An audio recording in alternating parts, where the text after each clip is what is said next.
وہ چاروں فائرنگ کرتے ہوئے تیزی سے اوپر چڑھتے جا رہے تھے۔ انتہائی فاتحانہ انداز میں ان کے چہروں پر کامیابی کے تاثرات نمایاں تھے۔ عمران اور اس کے ساتھی ایک پہاڑی کریک میں تیزی سے آگے بڑھے چلے جا رہے تھے۔ سب سے آگے عمران تھا، اس کے ہاتھوں میں ایک ٹارچ تھی جس کی تیز روشنی نے اس پہاڑی کریک کو روشن کر رکھا تھا۔ پہاڑی کریک جہاں جا کر ختم ہوا وہاں ایک بڑی سی چٹان تھی جس کا رنگ گہرا سرخ تھا۔ عمران صاحب، یہ چٹان دوسری چٹانوں سے مختلف ہے، صفدر نے حیرت بھرے لہجے میں کہا۔ یہ قدرتی چٹان نہیں ہے، یہ انسانی ہاتھوں کی تیار کردہ ہے۔ اس چٹان کے ذریعے ایک بھی راستہ بلاک کیا گیا ہے، عمران نے جواب دیتے ہوئے کہا۔ اس کا رنگ بتا رہا ہے کہ یہ ریڈ بلاک میٹیریل سے تیار کی گئی ہے، اس پر تو سپر ڈائنامائٹ بھی اثر نہیں کرے گا، کیپٹن شکیل نے کہا۔ ہاں، بظاہر تو ایسا ہی ہے، لیکن ان لوگوں سے ایک حماقت ہوئی ہے۔ اگر یہ اس چٹان کو باقی چٹانوں کے اندر تیار کر کے اس انداز میں نصب کرتے کہ اس کے کنارے باہر کو نہ نکلے ہوئے ہوتے تو پھر یہ واقعی اس پر سپر ڈائنامائٹ بم تو ایک طرف ایٹم بم بھی اثر نہ کر سکتا، لیکن اس چٹان کو علیحدہ بنا کر پھر اس جگہ فٹ کیا گیا ہے، اس طرح چاروں طرف سے اس کے کنارے کافی حد تک باہر ہیں۔ عمران نے مسکراتے ہوئے کہا۔ او، آپ کا مطلب ہے کہ اس سالم چٹان کو ڈائنامائٹ سے اکھاڑا جا سکتا ہے، صفدر نے کہا۔ ہاں، اس کے کنارے کے نیچے قدرتی چٹان میں سوراخ کر کے جب ڈائنامائٹ بھرا جائے گا تو یہ پوری کی پوری چٹان باہر آ جائے گی اور پھر راستہ کھل جائے گا، عمران نے جواب دیا۔ تو سب نے اس بات میں سر ہلا دیے کیونکہ اب بات سب کی سمجھ میں آ گئی تھی۔ پھر عمران کے کہنے پر صفدر، ٹائیگر اور چوہان نے مل کر اس چٹان کے کناروں پر سوراخ کیے اور پھر ان میں سپر ڈائنامائٹ نصب کر دیا گیا۔ عمران چونکہ پورے انتظامات کے تحت آیا تھا، اسی لیے اس ڈائنامائٹ کی باقاعدہ وائرلیس چارجر بھی نصب کر دیا گیا تھا۔ آؤ اب ٹریک سے باہر نکل چلیں، عمران نے ڈائنامائٹ سے پوری طرح مطمئن ہونے کے بعد اپنے ساتھیوں سے کہا اور وہ سب واپس چل پڑے۔ تھوڑی دیر بعد وہ کریک کے دہانے سے باہر پہنچ گئے۔ عمران صاحب، کیا یہ ضروری ہے کہ اندر موجود سب لوگ بے ہوش ہو چکے ہوں گے؟ اچانک کیپٹن شکیل نے کہا تو عمران اور دوسرے ساتھی چونک پڑے۔ کیا مطلب؟ تم کیا کہنا چاہتے ہو؟ عمران نے انتہائی سنجیدہ لہجے میں کہا۔ عمران صاحب، سرخ رنگ کی گیس بیک وقت تو پورے ہیڈ کوارٹر میں نہیں پھیل سکتے، پھر ہیڈ کوارٹر صرف ایک ہال یا کمرے پر تو مشتمل نہیں ہے، اس کے بہت سے حصے بتائے گئے ہیں۔ یہ بھی تو ہو سکتا ہے کہ گیس کے سرخ رنگ کی وجہ سے انہیں ابتدائی مرحلوں میں احساس ہو گیا ہو اور پھر باقی افراد نے گیس ماسک پہن لیے ہوں۔ اتنے جدید قسم کے ہیڈ کوارٹر میں یقیناً گیس ماسک موجود ہوں گے۔ ایسی صورت میں جب ہم خفیہ راستے کو دھماکے سے کھول کر اندر جائیں گے تو وہاں ہمارا استقبال موت بھی تو کر سکتی ہے، کیپٹن شکیل نے پہلے کی طرح سنجیدہ لہجے میں کہا تو عمران کے چہرے پر سنسنی کے تاثرات پھیلتے چلے گئے۔ او، تم نے واقعی انتہائی گہری بات کی ہے، اس اہم پوائنٹ کی طرف تو میرا ذہن سرے سے گیا ہی نہیں تھا۔ میں نے تو اپنے طور پر یہ فرض کر لیا تھا کہ گیس کی وجہ سے ہیڈ کوارٹر میں موجود تمام افراد طویل عرصے کے لیے بے ہوش ہو چکے ہوں گے۔ Very bad. واقعی اگر یہی صورتحال ہے تو اندر ہمارا استقبال یقیناً موت نہیں کرنا تھا، عمران نے بڑے کھلے دل سے اپنی غلطی کا اعتراف کرتے ہوئے کہا۔ بات تو کیپٹن شکیل کی بھی درست ہے، لیکن اس کی چیکنگ کیسے کی جا سکتی ہے؟ جولیا نے بھی سنجیدہ لہجے میں کہا۔ ایک ہی طریقہ ہو سکتا ہے کہ چیک کیا جائے کہ کیا وہ ہوادان کھلا ہوا ہے یا نہیں، کیونکہ اگر کچھ افراد بے ہوش نہیں ہوئے تو انہوں نے لامحالہ سب سے پہلے اس ہوادان کو بند کرنا ہے، اور اگر سب بے ہوش ہو چکے ہوں گے تو پھر یہ ہوادان یقیناً کھلا ہوا ہوگا، اس پر نعمانی نے کہا۔ لیکن یہ بھی تو ہو سکتا ہے کہ تازہ ہوا کے حصول کے لیے انہوں نے ہوادان بند نہ کیا ہو تاکہ تازہ ہوا آنے کی وجہ سے گیس کا دباؤ کم کیا جا سکے، صفدر نے جواب دیا۔ نعمانی کی بات کسی حد تک درست ہے، مگر انسان نفسیاتی طور پر سب سے پہلے خطرے والی جگہ کو بند کرتا ہے۔ ٹائیگر، تم جا کر چیک کرو، نعمانی تمہارے ساتھ جائے گا، جس قدر جلد ممکن ہو سکے تم نے واپس آنا ہے، عمران نے کہا۔ تو نعمانی اور ٹائیگر دونوں تیزی سے اوپر چوٹی کی طرف چڑھنے لگے۔ تھوڑی دیر بعد وہ ان کی نظروں سے اوجھل ہو گئے۔ عمران صاحب، اگر اندر واقعی لوگ ہوش میں ہیں تو پھر آپ کی کیا پلاننگ ہے؟ صفدر نے کہا۔ پھر یہی ہو سکتا ہے کہ اندر بم پھینکے جائیں، لیکن مسئلہ یہ ہے کہ اندر جس جگہ مشینری ہے اکبی راستے کا دہانہ وہاں سے کافی دور ہے، اسی لیے بم پھینکنے کا بھی ہمیں کوئی فائدہ نہیں ہوگا۔ بہرحال کچھ نہ کچھ تو کریں گے۔ اب ہم ان حالات میں بغیر کچھ کیے بغیر واپس جانے سے تو رہے، عمران نے کہا، اور سب ساتھیوں نے اس بات میں سر ہلا دیے۔ میں اکیلی اندر جاؤں گی اور اس مشینری والے حصے میں ڈائنامائٹ فٹ کر کے واپس آ جاؤں گی، اچانک جولیا نے کہا تو عمران سمیت سب نے چونک کر اس کی طرف دیکھا جیسے جولیا نے کوئی انتہائی احمقانہ بات کر رہی ہو۔ کیا تمہارے پاس کوئی سلیمانی ٹوپی ہے؟ عمران نے موسیقی اڑانے والے انداز میں کہا۔ میرے پاس واقعی سلیمانی ٹوپی ہے، سمجھو، اور یہ ہے میری عقل، تم دیکھنا کہ میں کامیاب لوٹوں گی، جولیا نے غصیلے لہجے میں کہا۔ لیکن کس طرح مس جولیا، آپ کے ذہن میں کیا پلان ہے؟ صفدر نے کہا۔ کیا میں پلان پہلے بتانے کی پابند ہوں؟ جولیا نے ایسے لہجے میں کہا جیسے وہ صفدر اور عمران کی باتوں سے چڑ گئی ہو۔ مس جولیا، اب ہم آپ کو اس طرح موت کے منہ میں تو نہیں بھیج سکتے، اسی لیے پلان پوچھ رہے ہیں، صفدر نے جواب دیا۔ پلان کیا ہونا ہے؟ بس مس جولیا ہاتھ میں اسلحہ پکڑے اندر داخل ہوں گی، جو نظر آئے گا اڑا دیں گی، اس طرح کشتوں کے پشتے لگاتی ہوئی آگے بڑھتی چلی جائیں گی۔ عمران کا لہجہ اسی طرح مضحکہ اڑانے والا تھا۔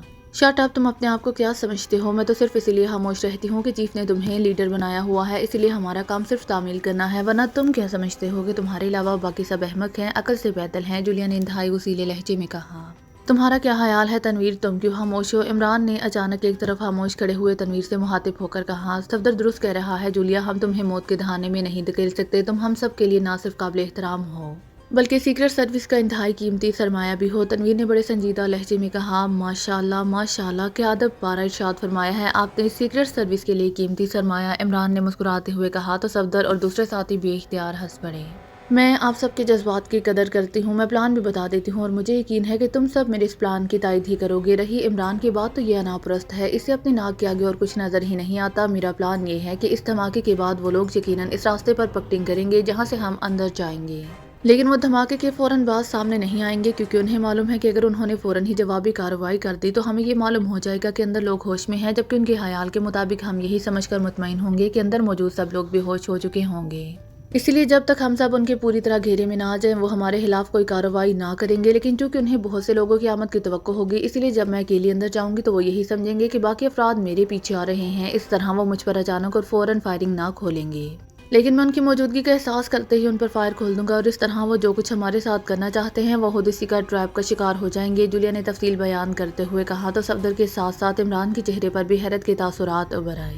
اوہ ویری گڈ، یہ واقعی قابل عمل پلان ہے، انسانی نفسیات کے عین مطابق۔ ویری گڈ جولیا، تم نے واقعی انتہائی ذہانت سے سارا پلان سوچا ہے، لیکن عمران نے فوراً ہی تعریف کرتے ہوئے کہا، کوئی لیکن ویکن نہیں، بس جو میں نے کہہ دیا ہے وہی ہوگا۔ جولیا نے ہاتھ اٹھا کر عمران کی بات کاٹتے ہوئے کہا، میں تمہارے پلان میں کوئی ترمیم نہیں کر رہا تھا، میرا مطلب یہ تھا کہ ان لوگوں کی تعداد زیادہ بھی تو ہو سکتی ہے، اس طرح وہ تمہیں گھیر بھی سکتے ہیں۔ عمران نے مسکراتے ہوئے کہا، جو ہوگا موقع پر دیکھا جائے گا۔ جولیا نے جواب دیا تو عمران خاموش ہو گیا۔ تھوڑی دیر بعد ٹائیگر اور نعمانی واپس آ گئے۔ ہوا دان بند ہو چکا ہے باس، ٹائیگر نے کہا۔ اوہ، اس کا مطلب ہے کہ کیپٹن شکیل کا آئیڈیا درست ہے، ٹھیک ہے اب ہمیں محتاط ہو کر سب کام کرنا ہوگا۔ عمران نے کہا، تم مسٹر ڈان کو تو وہاں سے ہٹاؤ۔ جولیا نے کہا، مس جولیا، اندر انتہائی زود اثر بے ہوش کر دینے والی گیس موجود ہے، ہیڈ کوارٹر ہر طرف سے بند ہو چکا ہے، اسی لیے راستہ کھلتے ہی تم اندر نہیں جا سکتی، ہمیں کم از کم کچھ دیر انتظار کرنا ہوگا تاکہ تازہ ہوا کے اندر جانے اور گیس نکل جانے کے بعد ہم اندر جائیں گے۔ اس دوران جو لوگ اندر موجود ہوں گے ان کا رد عمل بھی سامنے آ جائے گا، عمران نے انتہائی سنجیدہ لہجے میں کہا، اور اس دوران ہم اس کریک میں بھی نہیں رہ سکتے ورنہ اندر سے نکلنے والی گیس اس کریک میں یقیناً ہمیں بھی متاثر کرے گی، ہمیں لامحالہ یہ سارا وقت بھی کھلے علاقے میں گزارنا پڑے گا۔ صفدر نے کہا،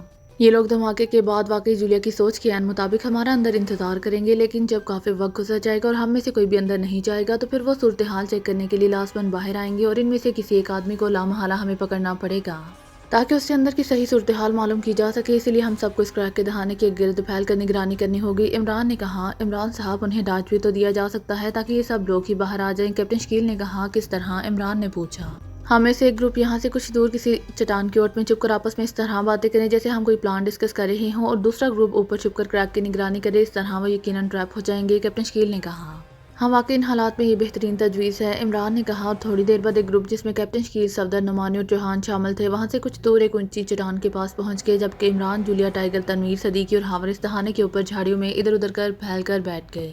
ہم نے ہر طرف سے نگرانی کرنی ہے، اس لیے دور دور تک پھیل کر بیٹھو، عمران نے کہا، اور باقی ساتھی اپنی اپنی جگہوں سے اٹھ کر اور زیادہ فاصلے پر جا کر چھپ گئے۔ عمران نے جیب سے ریچارجر نکالا، پھر اس کے بٹن دبانا شروع کر دیے۔ چند لمحوں بعد اندر انتہائی خوفناک دھماکہ ہوا۔ یہ دھماکہ اس قدر شدید تھا کہ ان سب کو محسوس ہوا جیسے پہاڑی لرز رہی ہو۔ کافی دیر تک دھماکے کی باز کش سنائی دیتی رہی، پھر خاموشی چھا گئی، لیکن کیپٹن شکیل اور اس کے ساتھی نیچے کچھ دور چٹانوں کے پاس کھڑے ہوئے ایک دوسرے سے باتوں میں مصروف تھے۔ تھوڑی ہی دیر بعد ادھر سے جدھر ٹائیگر چھپا ہوا تھا کسی کے دوڑ کر آنے کی آواز عمران نے سنی تو وہ بے اختیار چونک پڑا۔ باس، 4 افراد نیچے آ رہے ہیں، میں نے انہیں دیکھا ہے، ان کے سروں پر گیس ماسک ہے، ان کے ہاتھوں میں میزائل گنیں ہیں اور کاندھوں سے مشین گنیں بھی لٹکی ہوئی ہیں۔ چند لمحوں بعد ٹائیگر کی ہلکی سی آواز قریب سے سنائی دی، 4 افراد گیس ماسک والے، او کہاں سے آ رہے ہیں؟ عمران نے بے چین ہو کر پوچھا۔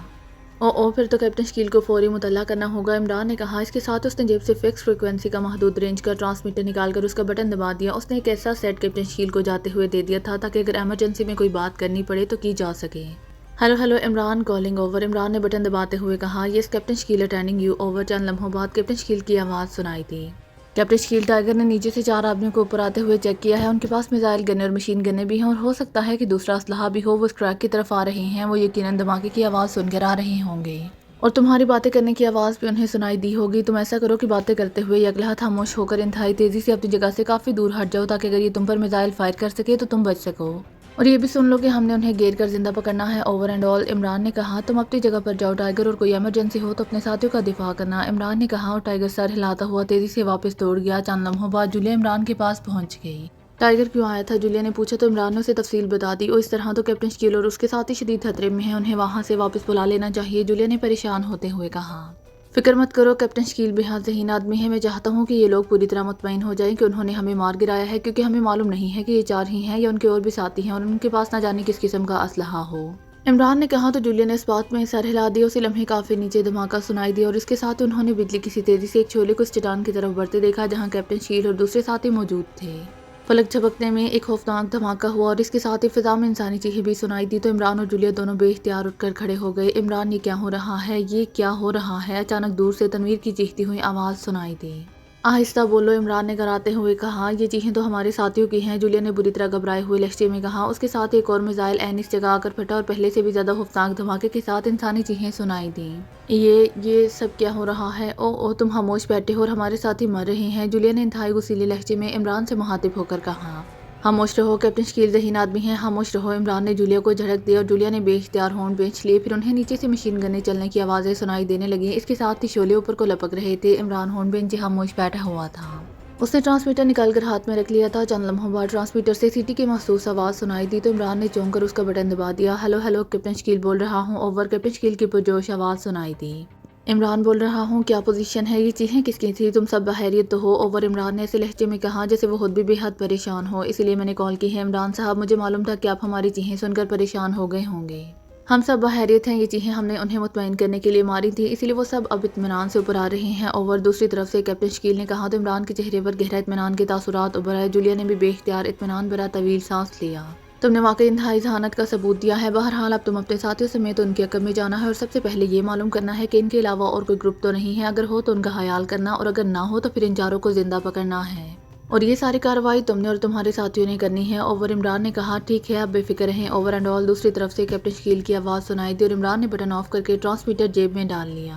کیپٹن شکیل نے واقعی انتہائی ذہانت سے کام لیا ہے، لیکن میری تو روح خشک ہو گئی تھی، جولیا نے مسکراتے ہوئے کہا۔ پریشان تو میں بھی ہو گیا تھا، لیکن مجھے بس اتنا اطمینان تھا کہ میں کیپٹن شکیل کو پہلے ہی خطرے سے مطلع کر چکا ہوں، اس لیے وہ ایسی حماقت نہیں کر سکتا کہ ان کے ٹارگٹ میں بدستور رہ جائے۔ عمران نے مسکراتے ہوئے جواب دیا۔ نیچے سے مشین گنوں کی فائرنگ مسلسل ہو رہی تھی اور شعلوں کی لکیریں بتا رہی تھیں کہ وہ واقعی 4 افراد ہیں۔ کچھ دیر آنے کے بعد فائرنگ بند ہو گئی اور پھر چند لمحوں بعد اچانک نیچے سے ہلکی ہلکی چیخوں کی آوازیں سنائی دی اور پھر خاموشی چھا گئی۔ چند لمحوں بعد ٹرانسمیٹر کی کال آنا شروع ہو گئی اور عمران نے ٹرانسمیٹر جیب سے نکال کر اس کا بٹن آن کر دیا۔ Captain Shakeel calling, over. Captain Shakeel کی آواز سنائی دی۔ یس عمران بول رہا ہوں، کیا رپورٹ ہے؟ اوور، عمران نے کہا۔ وہ 4 ہی افراد ہیں، ہم نے انہیں چھاپ لیا ہے، اب وہ بے ہوش ہیں، اوور۔ کیپٹن شکیل کی آواز سنائی دی۔ انہیں اٹھا کر اوپر لے آؤ، اوور اینڈ آل، عمران نے کہا اور ٹرانسمیٹر آف کر کے وہ اٹھ کھڑا ہوا۔ تنویر، ٹائیگر، ہاور، آ جاؤ، سب اوکے ہو چکا ہے، عمران نے اونچی آواز میں کہا اور اس کے ساتھ ہی سب لوگ جھاڑیوں کی اور سے نکلے اور تیزی سے عمران اور جولیا کی طرف بڑھنے لگے۔ عمران سب ساتھیوں کے ساتھ نیچے اترنے لگا۔ جب وہ دہانے کی سائٹ پر پہنچے تو انہوں نے کیپٹن شکیل اور اس کے ساتھیوں کو اوپر کو آتے ہوئے دیکھا۔ ان کے کاندھوں پر بے ہوش افراد لدے ہوئے تھے۔ انہیں یہاں لٹا دو تاکہ ان کی رہنمائی ہو سکے، عمران نے مسکراتے ہوئے کہا اور کیپٹن شکیل اور اس کے ساتھیوں نے انہیں نیچے لٹا دیا۔ تم سب بکھر کر خیال رکھو، ہو سکتا ہے کہ کوئی اور گروپ بھی موجود ہو، ایسا نہ ہو کہ ہم پر سچ مچ کسی طرف سے قیامت ٹوٹ پڑے، عمران نے کہا اور سب ساتھی سر ہلاتے ہوئے ادھر ادھر جانے لگے۔ البتہ عمران نے ٹائیگر، جولیا اور تنویر کو روک لیا تھا۔ انہیں اٹھا کر ادھر اوٹ میں لے جاؤ تاکہ ان کے چہرے ٹارچ کی مدد سے چیک کیے جا سکے، میں نہیں چاہتا کہ ٹارچ کی روشنی دور سے نظر آئے، عمران نے کہا۔ پھر اس نے جھک کر ایک آدمی کو اٹھایا اور اسے ایک بڑی چٹان کی اوٹ میں لے جا کر لٹا دیا۔ ٹائیگر اور تنویر نے بھی ایک ایک آدمی کو اٹھا لیا اور اسے اوٹ میں لا کر لٹا دیا۔ عمران نے ٹارچ جلائی اور ان کے چہروں کو غور سے دیکھنے لگا۔ او کلف کو تو میں پہچانتا ہوں، یہ کلف ہے، باقی چہرے نامانوس ہیں، عمران نے کہا۔ اسی لمحے ٹائیگر چوتھے آدمی کو بھی اٹھا کر لے آیا۔ اب انہیں ہوش میں لے آنا ہوگا، جولیا نے کہا۔ ٹائیگر، اس آدمی کو ہوش میں لے کر آؤ، یہ چہرے مہرے سے اس قدر تربیت یافتہ نظر نہیں آ رہا جس قدر دوسرے لگ رہے ہیں، عمران نے ایک آدمی کی طرف اشارہ کرتے ہوئے کہا۔ پہلے اسے باندھ تو لو، جولیا نے کہا۔ نہیں، میں اس کی اشارہ کچل کر معلومات حاصل کروں گا، عمران نے کہا اور ٹائیگر اس آدمی پر جھک گیا جس کی طرف عمران نے اشارہ کیا تھا۔ اس نے دونوں ہاتھوں سے اس کا منہ اور ناک بند کر دیا۔ چند لمحوں بعد جب اس کے جسم کی حرکت کے تاثرات نمودار ہونے لگے تو ٹائیگر اٹھ کر کھڑا ہو گیا۔ ایک طرف ہٹ جاؤ، عمران نے کہا اور ٹائیگر کے ایک طرف ہٹتے ہی عمران اس کی جگہ آیا اور اس کے ساتھ اس نے اپنا ایک پیر اس کی گردن پر رکھ دیا، لیکن ظاہر ہے ابھی اس نے گردن پر دباؤ نہ ڈالا تھا۔ چند لمحوں بعد اس آدمی نے جیسے ہی کراہتے ہوئے آنکھیں کھولی اور اس کا جسم لاشعوری طور پر اٹھنے کے لیے سمٹنے لگا تو عمران نے اس کی گردن پر دباؤ ڈال دیا۔ خبردار اگر حرکت کی تو، عمران نے گھراتے ہوئے کہا اور اس کے ساتھ ہی اس نے پیر کو ذرا سا موڑ دیا۔ اس آدمی کا جسم یکلہت جھٹکے کھانے لگا اور اس کے منہ سے ہرہراہٹ کی آوازیں نکلنے لگیں۔ اس کا چہرہ چاندنی میں تیزی سے بگڑتا ہوا صاف دکھائی دے رہا تھا۔ کیا نام ہے تمہارا؟ عمران نے پیر کو واپس موڑتے ہوئے کہا تو اس آدمی کے حلق سے نکلنے والی ہرہراہٹ کی آواز کم ہوتی چلی گئی۔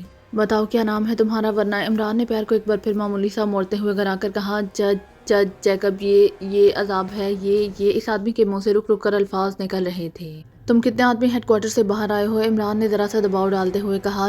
چار مام مجھے مت مارو، عذاب مت دو، جیکب نے ہرہراتے ہوئے لہجے میں کہا۔ تو پھر میرے سوالوں کے جواب دو، تم 4 کے علاوہ باقی کتنے افراد ہیڈ کوارٹر میں ہوش کے عالم میں موجود ہو؟ عمران نے کہا۔ باقی تو بے ہوش ہو چکے ہیں، ہم 4 گیس ماسک کی وجہ سے ہوش میں رہے تھے، جیکب نے جواب دیتے ہوئے کہا۔ تم کس راستے سے آئے ہو اور اندر کیا حالات ہے؟ پوری تفصیل بتاؤ، عمران نے اسی طرح گراتے ہوئے کہا۔ مام میں سب کچھ بتاتا ہوں، فار گاڈ سیک یہ عذاب ہٹا لو میرے سے، جیکب نے انتہائی منت بھرے لہجے میں کہا۔ ٹائیگر اپنے بیلٹ اتار کر اس کے دونوں ہاتھ اس کے عقب میں باندھ دو اور پھر اسے اٹھا کر چٹان کے سہارے بٹھا دو، عمران نے مڑ کر ٹائیگر سے کہا اور ٹائیگر سر ہلاتا ہوا آگے بڑھا۔ تھوڑی دیر بعد عمران کے حکم کی تعمیل کر دی گئی۔ میں تمہیں زندگی بچانے کا آخری چانس دے رہا ہوں، اب اگر تم نے کوئی غلط بیانی کرنے کی کوشش کی تو پھر تمہاری ایک ایک ہڈی توڑی جا سکتی ہے، عمران نے جیکب سے مخاطب ہو کر کہا۔ میں کوئی غلط بیانی نہیں کروں گا، میں سب کچھ بتا دوں گا، مجھے مت مارو، جیکب نے خوفزدہ سے لہجے میں کہا۔ تو پھر پہلے یہ بتاؤ کہ یہ 3 افراد کون ہیں، ان کے نام کیا ہیں اور ہیڈ کوارٹر میں ان کے کیا عہدے ہیں؟ عمران نے کلف اور اس کے ساتھیوں کی طرف اشارہ کرتے ہوئے کہا۔ گوس نے کلف کو پہچان لیا تھا کیونکہ اس سے ایکریمیا میں اس کا 2-3 بار ٹکراؤ ہو چکا تھا، لیکن اس نے جان بوجھ کر جیکب کے سامنے اس کا نام نہ لیا تھا تاکہ وہ اندازہ کر سکے کہ جیکب درست جواب دیتا ہے یا نہیں۔ یہ کرنل ناروٹ ہے، ہیڈ کوارٹر کا انچارج، یہ کلف ہے، یہ اسپیشل سیکشن کا چیف ہے، پہلے چیف جانسن تھا، اب یہ ہے، اور یہ جگار ہے کلف کا ساتھ، اس کا تعلق کسی اور سیکشن سے ہے لیکن چیف کلف اسے ساتھ یہاں لے آیا تھا کہ اس کے کہنے کے مطابق جگار عمران اور اس کے ساتھیوں کو پہچانتا تھا، جیکب نے نشاندہی کرتے ہوئے کہا۔ چونکہ اس نے کلف کی درست نشاندہی کی تھی، اسی لیے عمران کو اطمینان ہو گیا تھا کہ باقی لوگوں کے بارے میں بھی اس نے درست بتایا ہوگا۔ کس طرح پہچانتا تھا؟ کوئی تفصیل؟ عمران نے ہونٹ چباتے ہوئے پوچھا کیونکہ جگار کا چہرہ اس کے لیے نامانوس تھا اور وہ میک اپ میں بھی نہیں تھا۔ چیف کلف نے کرنل ناروٹ کو بتایا تھا کہ عمران اور اس کے ساتھ جس ہوٹل میں تھے وہاں جگار نے ڈیکٹا فون لگایا، پھر انٹیلیجنس نے جب وہاں ریڈ کیا تو اس نے تعاقب کیا، اور جب عمران اور اس کے ساتھ انٹیلیجنس کے پوائنٹ 2 پر موجود تھے اور عمران چیف جانسن کا میک اپ کر رہا تھا تو اس نے ڈیکٹا فون پر چیک کیا تھا۔ اس طرح اس نے عمران اور اس کے ساتھیوں کو دیکھا تھا۔ چیف کلف کا خیال تھا کہ عمران اپنے چیف جانسن کے روپ میں اسے ساتھیوں سمیت یہاں ہیڈ کوارٹر آئے گا تو جگار انہیں آسانی سے پہچان لے گا، اسی لیے وہ اسے ساتھ لے کر آیا تھا، جیکب نے پوری تفصیل بتاتے ہوئے کہا۔ ٹھیک ہے، اب بتاؤ کہ ہیڈ کوارٹر میں کیا حالات پیش آئے اور تم کس راستے سے باہر آئے ہو اور تم نے کیا کیا؟ عمران نے پوچھا۔ کیا تم عمران ہو یا؟ جیکب نے چونک کر کہا۔ تمہیں سوال کرنے کی اجازت نہیں ہے، سمجھے؟ اب اگر تم نے سوال کیا تو ہر سوال پر تمہارے جسم کی ایک ہڈی توڑ دی جائے گی، یہ لاسٹ وارننگ ہے، تم نے صرف جواب دینے ہیں، عمران نے کراتے ہوئے کہا۔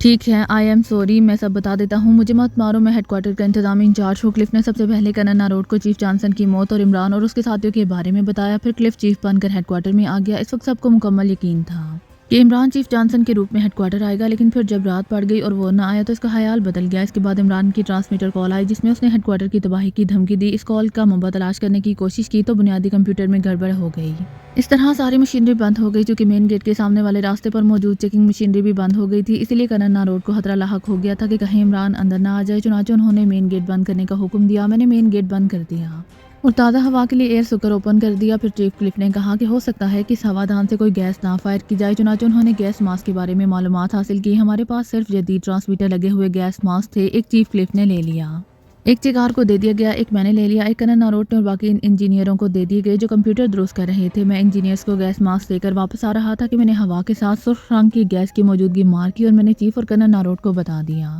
انہوں نے فوراً ایئر سکر بند کر دیا اور مین گیٹ کھولنے کا حکم دیا، لیکن مین گیٹ کی مشینری نامعلوم طور پر جام ہو چکی تھی۔ پھر ان انجینئرز کے بارے میں معلومات حاصل کی گئی تو معلوم ہوا کہ انہوں نے گیس ماسک پہنے ہی نہیں تھے، اس لیے وہ پھر بھی بے ہوش ہو چکے تھے۔ گیس پورے ہیڈ کوارٹر میں بھر گئی تھی، پر چیف کلف نے خیال ظاہر کیا کہ گیس کا دباؤ آکسیجن کو کم کر دے گا، اس طرح گیس ماسک کے باوجود ہم بے ہوش ہو سکتے ہیں۔ تو کرنل ناروٹ نے ایک انتہائی خفیہ راستے سے باہر نکلنے کی تجویز دی۔ چیف کلف کا خیال تھا کہ یہ سارا کھیل عمران نے کھیلا ہے اور اب وہ مطمئن ہوگا کہ اندر سب لوگ بے ہوش ہو چکے ہوں گے، اسی لیے اب وہ بھی راستہ جو بلاک تھا اسے تباہ کر کے اندر داخل ہوگا۔ ہمیں اس کے اطمینان سے فائدہ اٹھانا چاہیے اور خفیہ راستے سے نکل کر رقم میں پہنچ کر ان کا خاتمہ کر دینا چاہیے۔ چنانچہ ہم نے میزائل گنیں اور مشین گنیں اٹھائیں اور اس خفیہ راستے سے باہر آ گئے۔ پھر ہمیں اوپر ایک خوفناک دھماکے کی آواز سنائی دی تو ہم تیزی سے اوپر چڑھنے لگے۔ پھر ہمیں ایک چٹان کے قریب چند افراد کے سائے اور باتوں کی آوازیں سنائی دیں تو چیف کلف نے کہا کہ یہ عمران اور اس کے ساتھی ہیں۔ چنانچہ ہم نے ان پر میزائل فائر کیے، ان سب کی چیخیں سنائی دی۔ پھر ہم مشین گنوں کے فائر کرتے ہوئے اوپر آئے۔ جب ہمیں یقین ہو گیا کہ اب عمران اور اس کے ساتھی ختم ہو گئے ہیں تو ہم نے مشین گنوں کے فائر بند کر دیے۔ پھر اچانک ہم پر کسی نے حملہ کیا اور ہم سنبھلے بغیر بے ہوش ہو گئے۔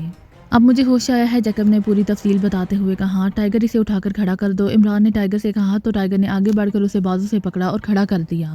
ان تینوں کو پہلے چیک کر لو کہ کہیں یہ فوری طور پر ہوش میں نہیں آ جائیں گے، اگر ایسی صورتحال ہو تو انہیں پھر طویل عرصے کے لیے بے ہوش کر دو اور اگر ایسا نہ ہو تو پھر انہیں اٹھا لو۔ اب ہم نے ہیڈ کوارٹر کے اندر جانا ہے، عمران نے کہا، اور پھر اس کی ہدایات پر فوری عمل شروع کر دیا گیا۔ تھوڑی دیر بعد وہ جیکب کو ساتھ لیے اور باقی تینوں کو کاندھوں پر اٹھائے اس تباہ شدہ بھی راستے سے ہیڈ کوارٹر میں داخل ہو گئے۔ اب وہاں گیس کے اثرات اس قدر نہ تھے کہ ان کے اثرات مرتب ہو سکتے۔